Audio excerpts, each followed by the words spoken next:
Happy Friday, everybody. Welcome to the week that was on Deadline Detroit. I'm your host, Craig Fahle, and as always, I have some very esteemed colleagues joining me for the program, including Alan Langle of Deadline Detroit. Hello, Alan. Hello. Thanks for Nancy having me. Derringer is with us once again, as she is every week. We always appreciate that. Thanks. Also, we have my friend Saeed Khan, a senior lecturer in Near East and Mideast Studies at Wayne State University. I think I got the title right there, sir, but we always appreciate it very much. Awesome. Thank you. And of course, my friend and longtime political consultant, spokesperson, media guy, Greg Bowens. Thank you for being here, sir. Thank you for having me. Absolutely. Well, I'll tell you what, this was a great week, and here's why. The dominant story of the week was about something other than something stupid that Trump did. Joe Biden picked Kamala Harris as his running mate. It has dominated a lot of the discussion for the last couple of days, a very refreshing change.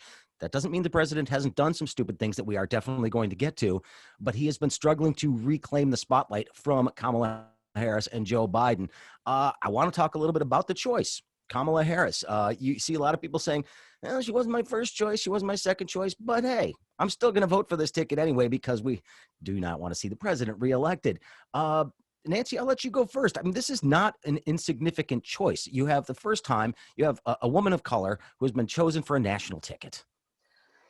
It is the safest choice and it is the wisest choice. And that's pretty much where I come down on it. I mean, she doesn't excite me, but she doesn't terrify me or make me worry. I think she's absolutely competent to get this done, to do the first two things you have to do, which is, bring something with you that you can build on and don't hurt the guy at the top of the ticket. So I feel like, I would have rather seen Elizabeth Warren, but Elizabeth Warren is going to, if Biden wins, is going to be a very valuable part of the cabinet. And if Kamala Harris, brings some people on board, I'm all for it. Well, Greg, I want to get your take on this as well. I mean, like I said, I think she's a fine choice. I mean, I think she actually enhances the ticket, brings a little bit of youthful swagger to it that it desperately needs at this point. I really like Kamala Harris and Joe Biden, but I think Kamala was a good pick because, one, she believes in wearing a mask. You see, I'm almost naked, and I think that the most important thing that we can wear is a mask. And so her fierceness and her ability to advocate on behalf of people on something as simple, but yet as important as wearing a mask is not going to be lost on her. And I think that, she is a good choice because, one, the sister went to Howard University. Two, she's backed by the AKAs, a black sorority. Three, black folks needed something to get energized around in relationship to this campaign. I mean, yeah, lots of people want to throw Trump out because, one, he won't wear a mask. Two, he doesn't take anything serious. Three, he says all kind of racist, crazy stuff all the time. And four, our economy and everything is in shambles. We almost have 200,000 people dead because this guy didn't take the coronavirus seriously. And so picking her allowed for people to be able to rally around Joe Biden and the Democratic Party in ways that we hadn't seen in a long time. And I for one, am pretty excited about it. Right. Plus she's Generation X. This is the first time we've got Generation X on here. Very true. In a rare moment, I'd like to defend Trump and say at least he's willing to wear a shirt. Yeah, that was sort of the elephant in the room. I was like, "Hey, Greg, nice to see you." That's a good one. Close to the office, but hey, this is the new reality in COVID time. So you can wear whatever the heck. Don't hate. Hey, you look pretty good for whatever age you are. So hey, I'm not gonna fault you there. Don't make me stand up. So I want to get your take on this too. Joe Biden picks Kamala Harris, and of course they came right out and gave those speeches the other day. And I'll tell you what, part of me was just sort of refreshed that I actually heard competent public speaking once again from both of them in terms of defining who they are and why they're not Donald Trump. But Kamala Harris looks like she's going to be pretty fierce on the campaign trail. Well, she's an Indian American as well. I mean, as far as her heritage goes. And so the joke going around the community is that, vice president, couldn't you have tried for president? This whole idea about the model minority. I think that there's a couple things that are so fascinating about her. I know some people are already saying, oh, well, you know, look at what she said to Biden in the debates. We got to remember another gentleman who used a phrase, something DOO economics, voodoo economics. I mean, when George H.W. Bush was haranguing then candidate Reagan, but then, of course, they became chums and, in fact, running mates. So I don't see that as being a deal breaker. The other thing, though, that I found out intriguing is that clearly demographic diversity was considered to be a priority over geographic diversity. There was a lot of talk about perhaps in order to shore up the Midwest again and the swing states, maybe someone like Gretchen Whitmer, somebody like Amy Klobuchar, and well, I mean, yes, I'm just sort of spitballing names out there. Okay, I get it. those are the only two women I know in the Midwest. But the fact that it seems, along with the fact that the Trump campaign has apparently pulled a lot of their ad buy from Michigan, that maybe they feel, the Republicans feel less confident about these swing states, and the Democrats do feel more confident about holding them up, and therefore geographic diversity wasn't as much of an issue. I mean, the fact that you're getting somebody from California, which those 54 electoral votes are pretty safe, I think it speaks volumes to what the Biden campaign is now prioritizing. Well, you know, I think. Go ahead, Alan. I was going to say, I think things have changed since 2016. I think 2018 was an indication we had a bigger turnout. We had a blue wave in the state of Michigan, which I think was partly Trump motivated. And I think we're going to have a big turnout this time around, and it's going to be another big blue wave. Unless, you know, I think people realize they're not taking for granted this election. They understand Trump's ability to campaign. I mean, his strongest thing is he's not a strong president, but his strength is in his campaigning and his labeling and you know, I was going to say one other interesting thing. It was interesting that Gretchen Whitmer's name suddenly popped up at the last minute, and I really do think it was part of trying to test the waters with that. And I think the pushback was pretty strong, that the expectation was clearly among everyone, not just the Black community, that it would be a person of color picked, and the idea that they would pick a white woman, one who has not even finished her first term. And I mean, she's a solid Democrat, but she comes from definitely a life of privilege there. So it's not like, but anyways. You know, I don't like the idea of her being, you know, plucked away from the state only a couple of years into this term. I agree in the with middle you on of a that pandemic. point. I mean, exactly, and you know, there's lots of different attacks, but either way, I mean, the misogyny is already starting to bubble to the surface here. You had Tucker Carlson the other day who refused to actually pronounce her name correctly almost. He's like, who cares how you pronounce her name, which is the ultimate in disrespect. I'm sorry. He's an ass, but we have already known that. He may be my Schmuck of the Week nominee. We'll see. I'm still working on that one, but so that's going on. And the birtherism has started again. We're going back to birther conspiracies. As far as I'm concerned, let the Republicans go with this because they're exposing themselves every minute of the day as being racist, misogynistic a-holes. We're not going back to birtherism. We're just raising questions. We're raising questions about the 14th Amendment. These are things that it's an intellectual parlor game. Really. Come on. Don't overreact. Well, and then the president, of course, went out there and said something about it yesterday, said, well, you know, the guy who did that story was a really respected law professor. I'm like, no, that guy's a toady who shows up on OAN, you know, and you know, will basically write something to make Trump look good in any instance. I mean, make the most convoluted constitutional arguments I've seen in print in a long, long time.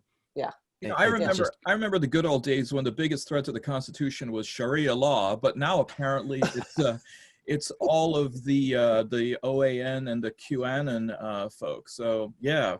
Well, you know, let me say this for folks. Black identity and what constitutes Blackness has something that has been in discussion for a long time, and certainly I think that Kamala Harris had a struggle when she was running for president at being attacked for her identity. Now, we've seen in the past that biracial candidates is not something that's really all that new. I mean, there are lots of biracial people in the world. And here locally, we saw the same kind of split biracially between Black and Bengali, Indian, Asian, with Hanson Clark, you might recall, Oh, right. who grew up on the east side of Detroit, Maccabeewick, and was really a champion. I've written about this before, of that community. But once he got into Congress, he was celebrated as the first Bengali, and that threw a lot of people for a loop, because and here with Sister Harris, who has really strengthened her Black bona fides by going to a historically Black college and Howard University, by becoming an AKA, by having some of that swagger associated with it, is a pretty big deal. But you see people having this argument already. Haven't you guys seen this? Heard this online? She's not really Black. She's really Indian. She's not really. Her parents are, she's an immigrant. I assume that comes from the Russians, darling. So.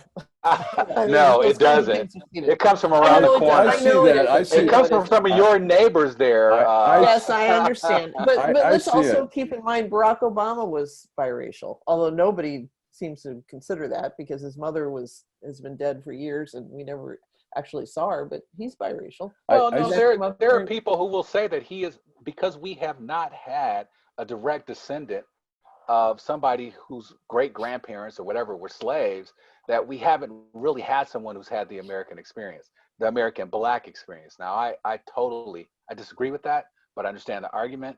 Yeah. And you gotta wonder. I've got to tell you this. I've had people call me who were Black, who immigrated from another country, and said when they first got here, they didn't understand why Black Americans didn't achieve as much, because they saw this as a land of opportunity. And I've actually had people apologize to me for having that racist notion that that somehow Black folks here were, inferior and lazy and all that stuff. And once they spend some time here, they understand that there are barriers that have been put in the way of achievement, equity, and equality.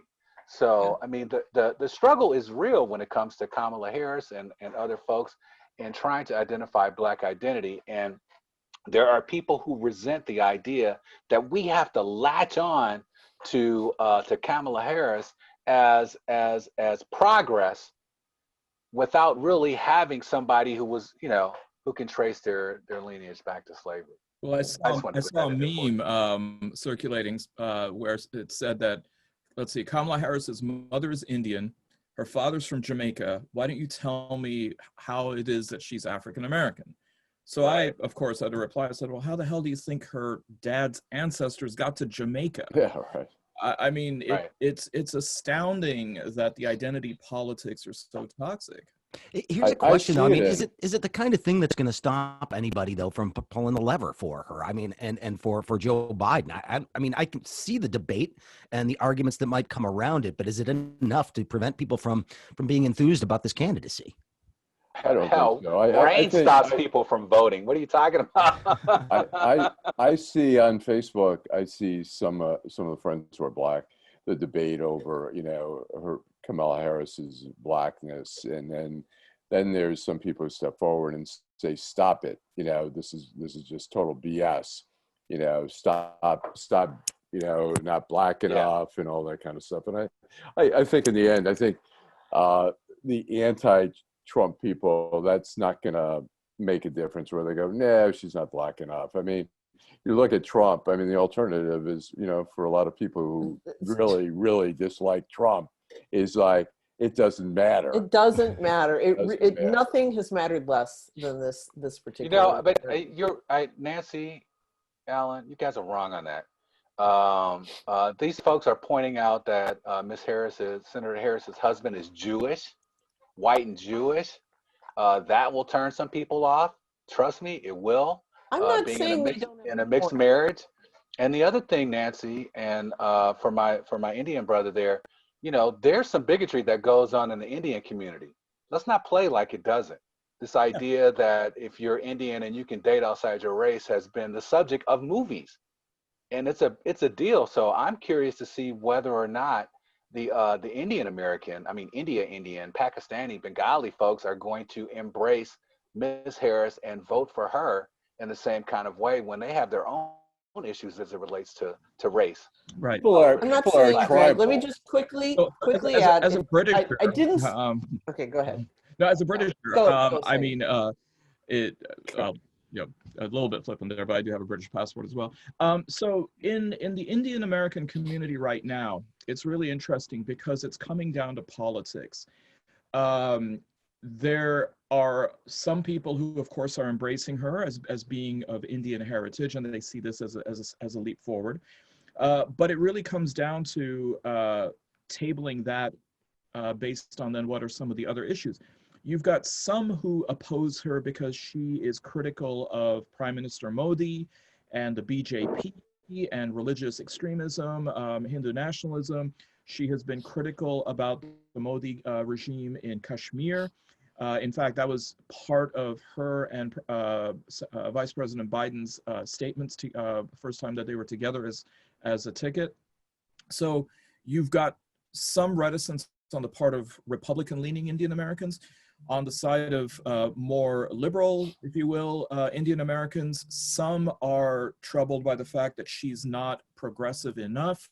Others are saying, as Nancy said, this is a wise ticket, this is a pragmatic ticket, let's go with that. So it is all over the place. All right. Well, I mean, Trump is. I get his emails. We're buddies, and I mean, did you donate? Just trashing her as this radical leftist, and that Joe Biden is just another sign that he's acquiescing to the radical left of the party and stuff like that. But to go back to Greg, I mean, people are tribal, and people have certain expectations of who their people are. I mean, people don't, some people are like, oh my God, mixed race. Some people look in the Jewish religion, are like, oh my God, you're marrying outside of the Jewish faith. The same thing, in the Indian culture. And so it's tribal, but what I'm saying is, though, the contempt for Trump is so deep. I think a lot of people will get over it. They might not like that she's married to a white guy and who happens to be Jewish. Look, for whatever reason, but in the end, they don't like Trump a lot more. And so that's what I was trying to say to Greg. It's like, I absolutely positively acknowledge that these discussions take place and that they matter to people. What I'm saying is we have to table this discussion until after November and then have it again. Well, but Nancy, see, you guys, that's your white privilege stuff. You get the table discussions and things that are really, because it doesn't really mean much to you. But for folks who are trying to make their way in America and know who they are, it means a lot. It means a lot to them. Yeah, it does. It does, but also Trump means a lot to them too. I think, like I say, in the end, it does. It's not irrelevant. I mean, people have some strong feelings about that. Some people feel, I'm sure, in blacks who feel like you're a traitor, you're with a white woman, for sure, or vice versa, and that's not going to go away. But I'm saying, in the end, ultimately, when they weigh what the choices are, they may not like it, but as they say, the lesser of two evils. But well, I mean, I gotta hope you're right on that. The one thing is that folks, black folks, Indian folks, folks that have been discriminated against are more confident that they can survive the bigotry they know than the stuff that they don't know. And Trump represents the bigotry that people know. He's been president for 4 years. Folks ain't in chains. The Klan ain't riding again the way that people thought they would be once we get past, Jews will not replace us in Charlottesville. And so the idea that people will be more uncomfortable with Kamala and all the things that she represents, and not to vote for her against Trump, that's not a guarantee, man. It's just not. Yeah. I mean, we got folks in the Indian community who are still doing arranged marriages. So come on. Wow. All right. We definitely need to move on, though. I tell you what, I want some popcorn for this discussion because I was enjoying the heck out of that there. It's a healthy, robust debate we've got going on today, which we appreciate very much on this program. Let's move on, though, because, you said a minute ago, Greg, that, rain stops people from voting. Well, one of the cool things that happened in Michigan, of course, is that we have no reason absentee ballots. So you don't have to go out in the rain to vote. However, getting those ballots in on time could be a challenge, given what the president admitted yesterday he is doing to the post office. He does not want to properly fund the post office because he doesn't want people voting by mail. He said it out loud, as Nancy so eloquently put it in her column at Deadline Detroit today, taking a look at what is going on in the post office. And I'm glad people are starting to look at this because the Postmaster General is obviously conflicted, ethically challenged individual. I mean, he has got conflicts of interest across the board in every way you can when it comes to somebody not getting a position like this. And they are purposely trying to screw up the mail so that people cannot do this. The president said this yesterday, and I'm excited that everybody is sort of rallying around the post office right now. I've got a bunch of friends who are purposely going out to buy stamps and going to the post office to support them and show what they can do. This is just, it's blatant, it's obvious, and it's complete and utter bullshit, Nancy. I mean, the president is trying to get away with something that theoretically could be a crime. Yeah, Right. Theoretically. I mean, I think it is a crime. It's, I'm so furious about this. It's hard for me to think straight about it. But the idea that buying stamps or buying, I saw one of my Facebook contacts said he was buying the little toy trucks that they sell on, the website in some effort to support the Postal Service. This is not the time for empty gestures. This is the time for a furious onslaught of letters to Congress, letters to anybody who has any kind of sway in this at all, and just do not let up. The hammer has got to come down on this, or he's going to do it. I mean, he says he wants to do it. He's got all the machinery in place to do it. I mean, I don't know if you've been following that some of these processing centers are having equipment taken out, so yes. they can do less Mailboxes being removed. Mailboxes are being removed. This stuff is all over social media, and it's like, it's happening. Very We Putin-esque. have to stop it, and buying stamps is not going to help. No, but So at least it brings attention to it, and people are pointing out that, hey, the post office is under threat right now. And if somebody gets somebody else to think about it in some capacity, I think that's Okay. a positive. And I That's mean, I'm not fine, but I suggesting mean, that to buying me- stamps is going to fix the problem, but it is at least going to illuminate the Yes, issue so but people to- find out that this is going on right underneath their noses. To me, this is like putting a ribbon on your lapel just to show that you are aware, raise awareness of something. I mean, it's like, yeah, fine. If it makes you feel better, do it. But follow that up with an angry, outraged letter to every member of Congress you can think of find. Go ahead. I'd like to see the Lincoln Project do something where Oh, I love those guys. they interview people in rural America who depend on the Postal Service for their prescription drugs, and really what the damage that this guy is doing. And such, I mean, it's really, I mean, we're talking really Germany in 1930s. I mean, the what is going on, and so many people are just turning their heads and saying it's okay. And that's what happened back then. And I think about it, I try to envision, like, how did Hitler evolve into, the evil person, the totally evil person? He was evil all the time, but he got more and more power, and you see people just turning their heads, like, how is this happening in a democracy? It's insane. It is. Well, think about this. I mean, so you've got the whole Postal Service scandal going on. And by the way, I think there's a resurrection in the number of people who want to learn how to play post office, but we can talk about that later. And obviously, As opposed to play house? What are you saying? Harder going postal now. obviously Isn't that a teenage kissing game? yeah, nobody under the age of 50 knows what the hell that is. I know what spin the bottle is, but that's about it. Go ahead. So I mean, but look at this moment that we're in, and Alan, you're talking about that. What does it then take with all of these things being normalized? In the same week, the report came out from the intelligence services, and apparently the president has now cut down his intel briefings to just one a week, if that, even that. That Russia is clearly supporting Trump to get him reelected, and apparently China and maybe Iran are actively working on getting Biden elected. I mean, the very fact that people are casually talking about foreign governments gaming the American electoral process with a shrug of the shoulders is just completely gobsmacking. Absolutely. But like I said, this post office stuff is something that gets people's attention because who doesn't like their postal carrier? I mean, and I was talking to mine the other day as she was on her rounds, and she was in a hurry because she had to finish by a certain time because she wasn't allowed to get any overtime anymore. So she's getting to her neighborhood late, and she's hustling. And I asked her what it's like, and she said they're just mobbed right now. And like I said, the Postmaster General is purposely slowing things down.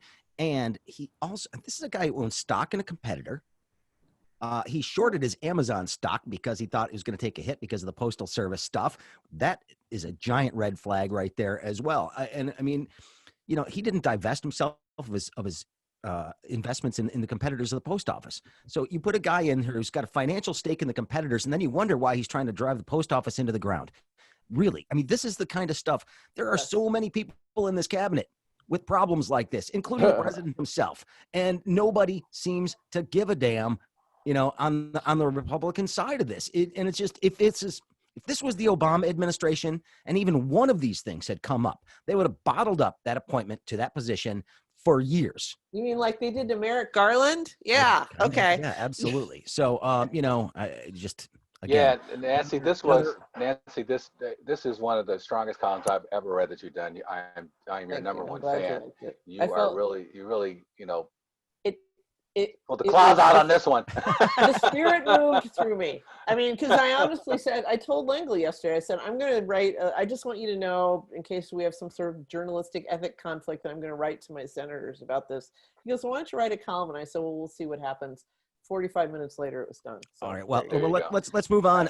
Congress, the Senate left Washington without reaching a deal on any sort of COVID relief. They're not going to be back until September, so that's another couple of weeks where people will not be getting expanded unemployment benefits. A number of people who are really, really relying on that stuff right now. There's no stimulus checks that are going to be coming anytime soon. We don't know what's going to happen with federal funding for local governments at this point in time. As we're getting ready to reopen schools, the Michigan legislature having a rare Saturday session tomorrow to see if they can't figure out how to pay for schools if they don't know how many kids are even there. This is a massive cluster F of epic proportions, and Congress can't get their act together. I've been bitching about this for weeks, but for Mitch McConnell to just sit there and say, hey, we're out for a couple of weeks at this point in time is ridiculous. The president then, of course, making these executive orders suggesting that, hey, I'm going to give you $400 a week instead of $600. Oh, by the way, states, you got to come up with some of that. They don't have any way to pay for that kind of stuff right now. This is so bad, so inept, so idiotic, and so corrupt.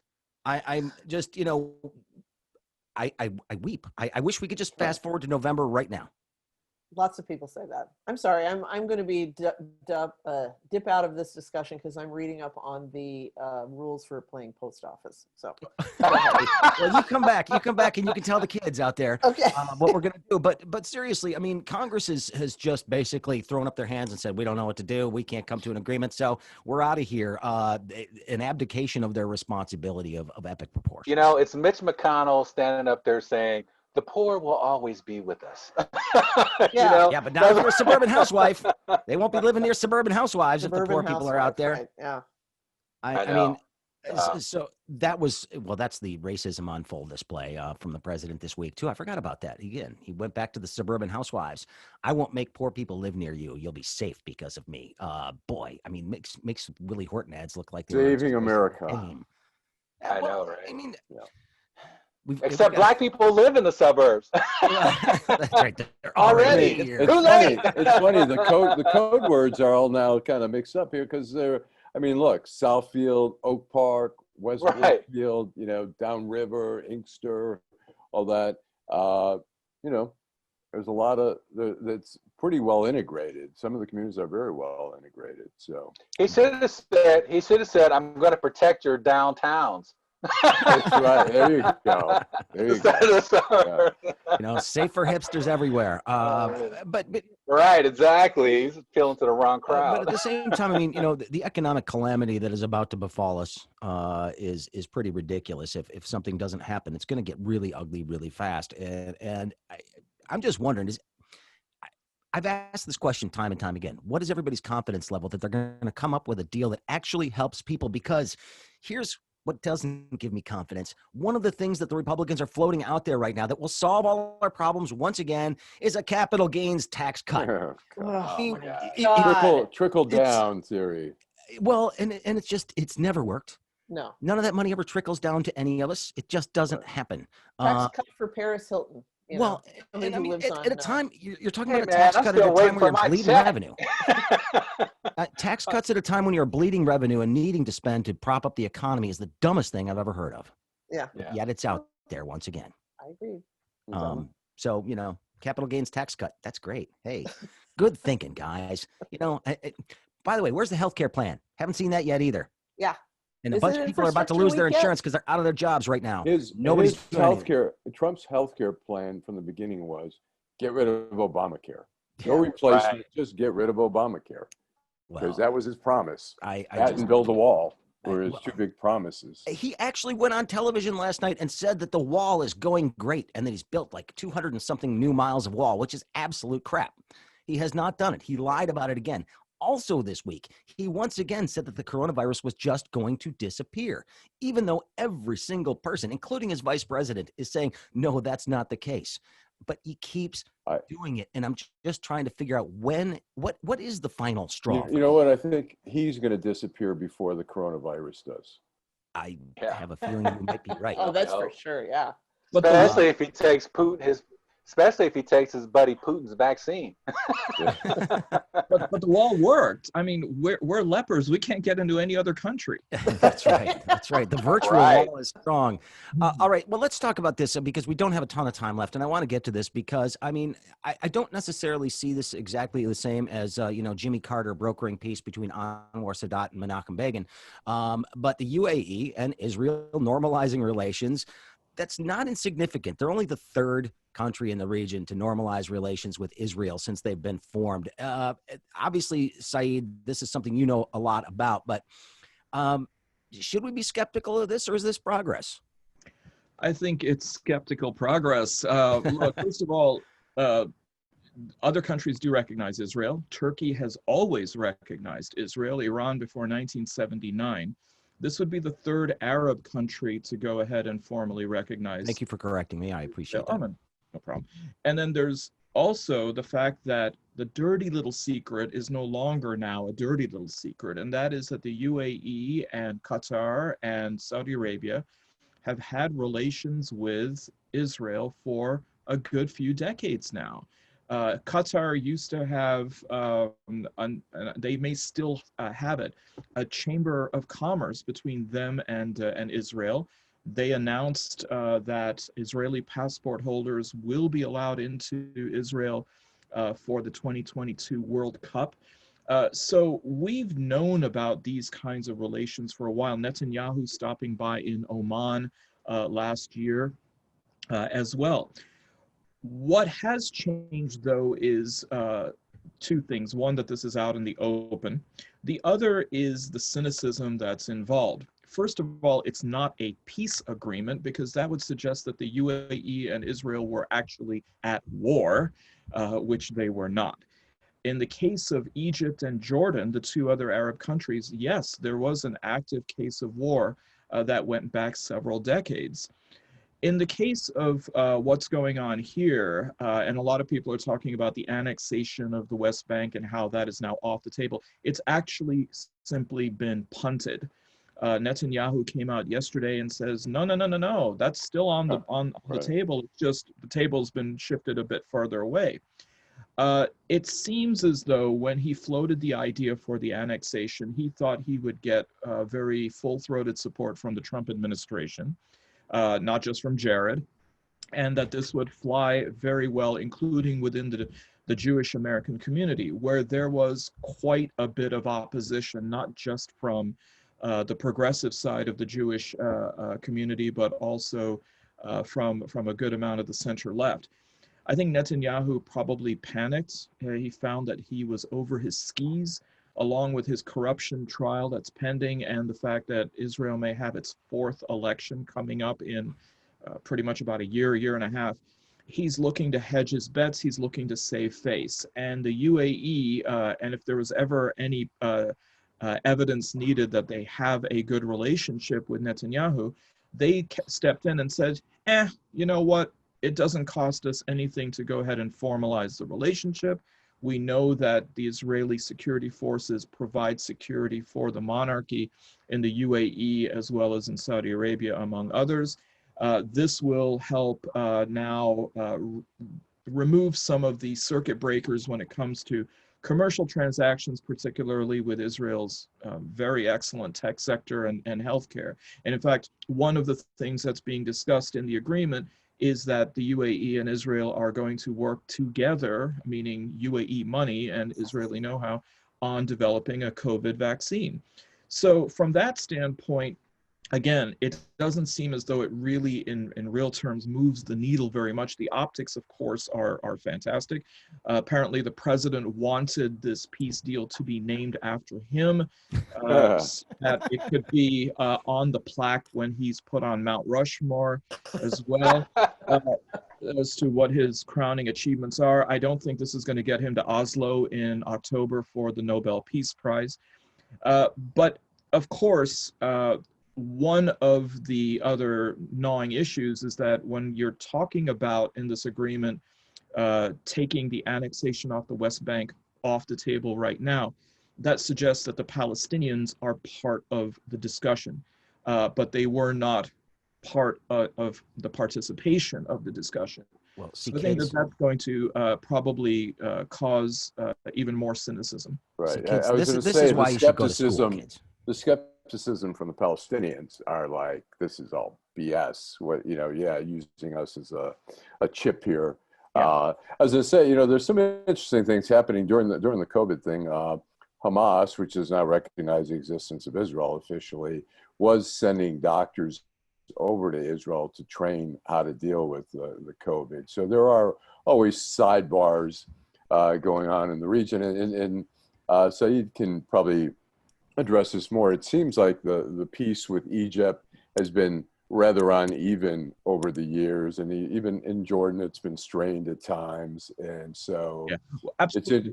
All these alliances are interesting. Well, and that's thank you for raising that, Alan. So in the case of the Egypt-Israel peace deal, the so-called Camp David Accord, with then President Carter, Begin came out of it, no pun intended, as a bandit, because he very famously said, "Well, I gave back the Sinai Desert, and I've neutralized the largest Arab military that's out there." And Egypt, to be fair, needed the deal because their economy was in complete tatters. But it alienated Egypt from the rest of the Arab world for quite a while. It hasn't been until very recently that they've got their patron out of Riyadh in Saudi Arabia. Jordan was probably standing the most to lose if the annexation, in fact, had gone through, because that would have created a tremendous amount of unrest within Jordan, whose own economic situation is rather tenuous at best. And with the influx of refugees from Syria, the Jordanian economy has really been in peril. So the fact that this would have added to the misery for the king, I'm sure he's breathing a sigh of relief. All right. Well, we've got to move on because we have been going for quite a while here, and we definitely need to get to Schmuck of the Week. I'm not going to go first today because I think my pick may have been taken by somebody, and mine falls in. You may recall last week we created a subcategory for Schmuck of the Week, the Gomert Awards, that are mask related. So anybody doing something stupid with masks. So mine is a Gomert Award winner for a subcategory of Schmuck of the Week. So I'll go last here, but who wants to go first with their Schmuck of the Week? I'll go first. Oh, okay. Well, Alan raised his hand and Nancy raised. Oh, sorry, Alan, go ahead. All right, I'm going to say Marjorie Taylor Greene, the Yes. congressional candidate. Good And one. Awesome. I QAnon. feel it is so painful to watch this, the president back her, and for people to say, no, he's not a racist. No, and they'll be like, hey, his son-in-law is Jewish. I mean, who cares? I mean, look, the guy's a bigot. And for him to publicly back stuff, it's like he doesn't hide anything anymore. The postal stuff, whatever. And so for him to back a woman like this who's made anti-Semitic remarks, who's made racist remarks, and that seems to be okay. Oh, she hates everybody. She's an equal opportunity racist. Right. And I should remind folks, she's the congressional candidate on the Republican side in, I believe, the 14th district in Georgia. And that's a very, very solidly Republican area. So it looks like she's probably going to be the congressperson elect come November.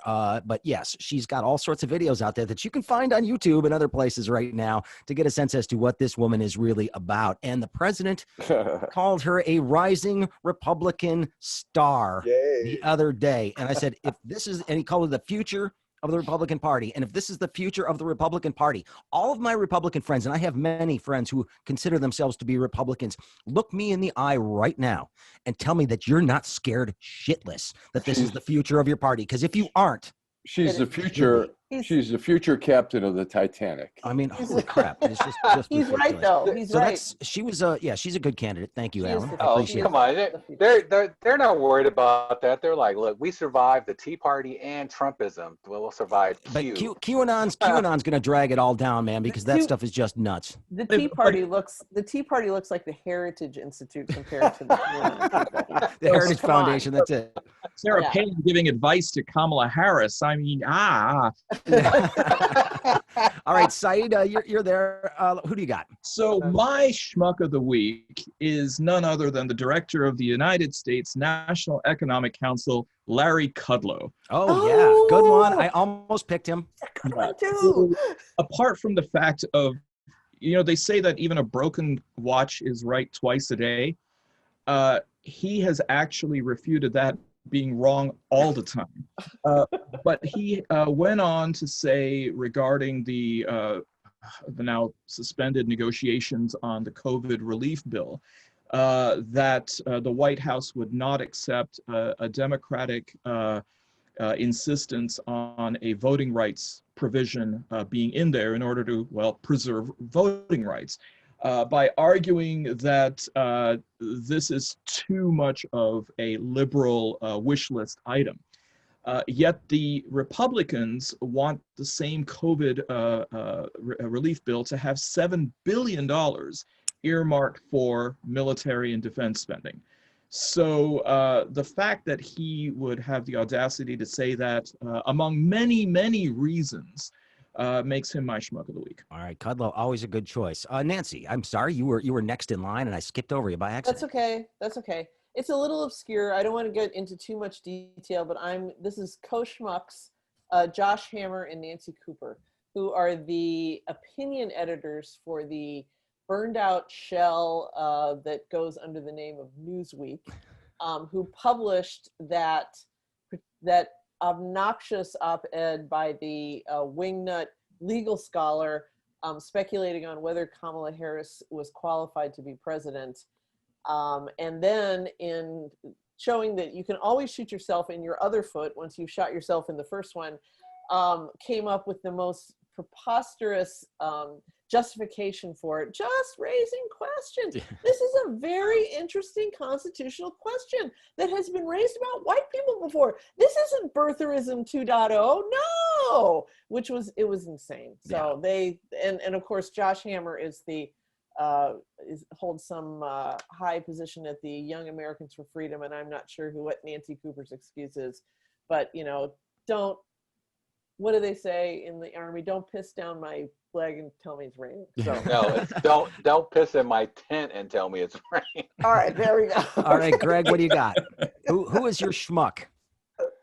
My schmuck of the week are two as well. And since I am a well-known Democratic sort of like person, I don't want people to say I was being unfair. First, it's Rocky Rakowski, who is the chair of the Oakland County Republican Party, who has organized in the wake of a canceled dream cruise, a stupid dream cruise. The MAGA cruise. The MAGA cruise, cruise. Man. You know, which When is that? At 2:00 tomorrow? Is that 2 to 4? Something like that. Yeah, It's it was in the coming up, in the but- Deadline Detroit newsletter. You can read it. Yes. Yeah, it's guaranteed to be a super spreader event. Well, Sans Porta-Johns. Trying to really figure out how they're going to work that out. But anyway, Yeah. You can piss You on know. the tents. right, exactly. You can piss in the tent and tell me it's raining.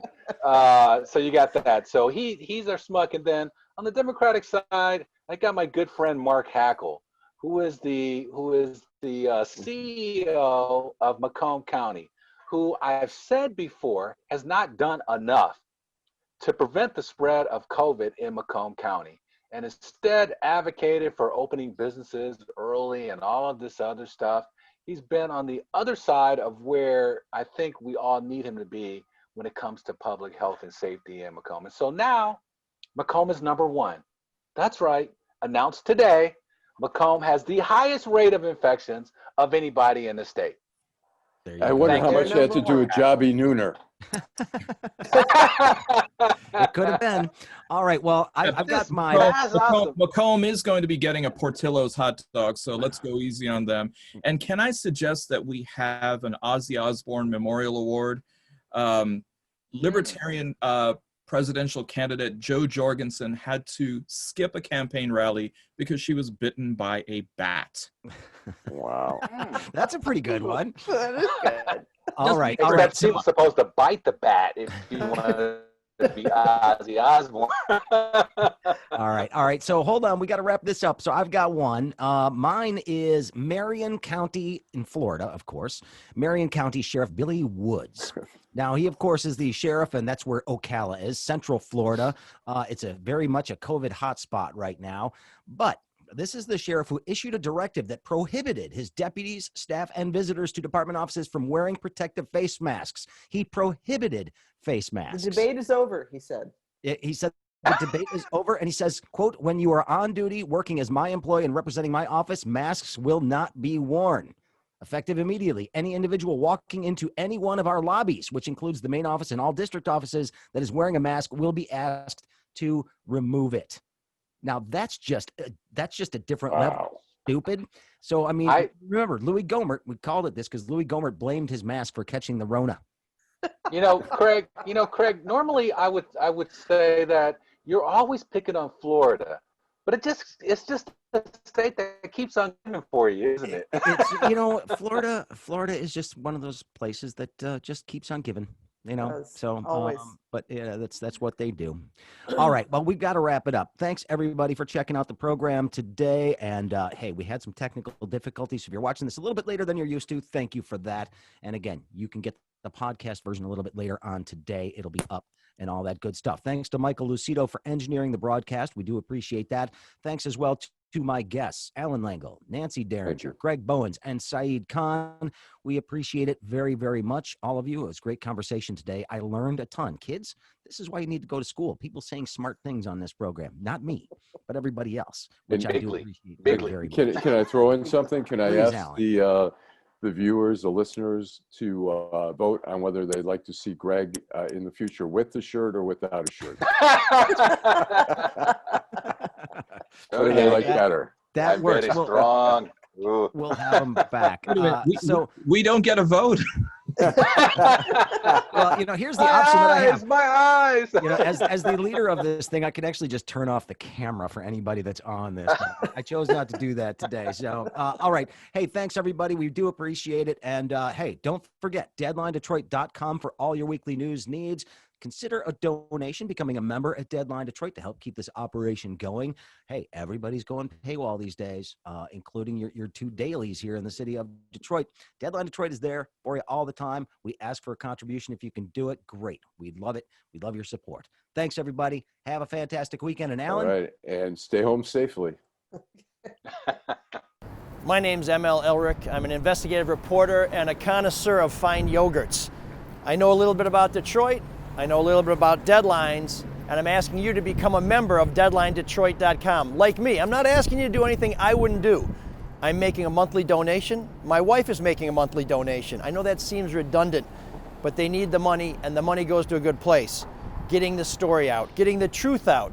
Because if we don't support local journalism, there's some people a couple blocks away from here who are going to get away with a whole bunch of stuff that's going to cost you a whole lot more than just a few bucks out of your pocket every month. Go to deadlinedetroit.com, become a member. You'll see it's really easy at the top of the website. Give early, give often, give generously. Just give a damn. That's the best way I know how.